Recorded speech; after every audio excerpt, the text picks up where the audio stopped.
of Pakistan, that aspect of Kashmir. How do you look forward to managing your relationships with Pakistan? How do you see you can get yourselves in a position where you're back in dialogue and have a chance to get a grip on the stability of South Asia? Well, you used two keywords, and I would like to begin by differentiating them. One was Kashmir and one was Pakistan. And I'll tell you why I do that. I don't think that the fundamental issue between India and Pakistan is Kashmir. Okay, I think it's part of the issues between us.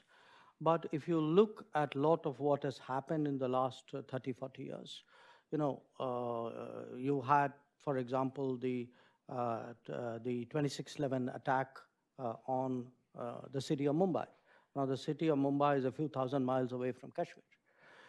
You had, the abortive attack on the Indian Parliament.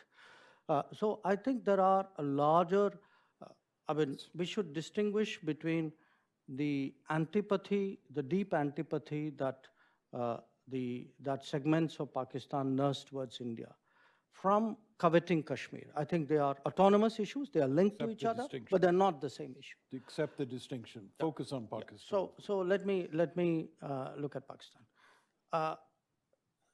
To my mind, the big challenge before us is if you have differences with a neighbor, how do you resolve them?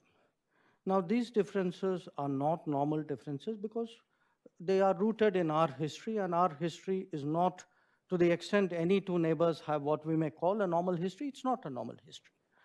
Now, if you look in terms of how these countries have dealt with each other, and I'm obviously giving you my side of it,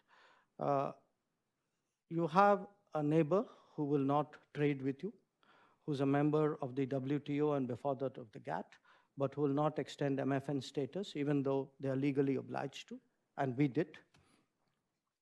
You have a neighbor who would not allow you connectivity.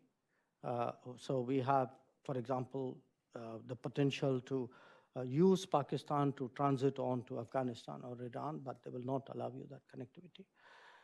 Who, in many ways, have slowed down regionalism, largely because of a concern that that might integrate them more with our economy, who filter people-to-people interaction. So it's a very challenging neighbor, okay?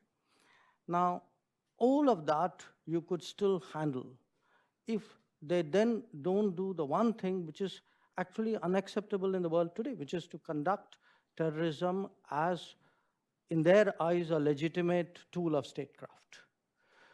As a way of pressurizing you to come to the negotiating table. Now, it's not that it's never been done before in history, but it's not today acceptable as a sort of norm of international relations anymore. There's no part in the world, I mean, you have terrorism in different parts of the world, but there's no part of the world where a country uses it consciously, deliberately as a large-scale industry against its neighbor. So for me, the issue is not, do you talk to them, don't you talk to them? Of course, I mean, everybody wants to talk to the neighbor.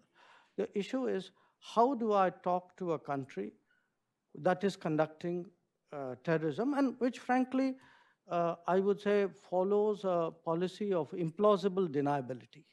That, they do it, they kind of pretend they don't do it, they know that that pretense is not serious, but yet they do it. So how do you address that? I think it's a huge challenge for us.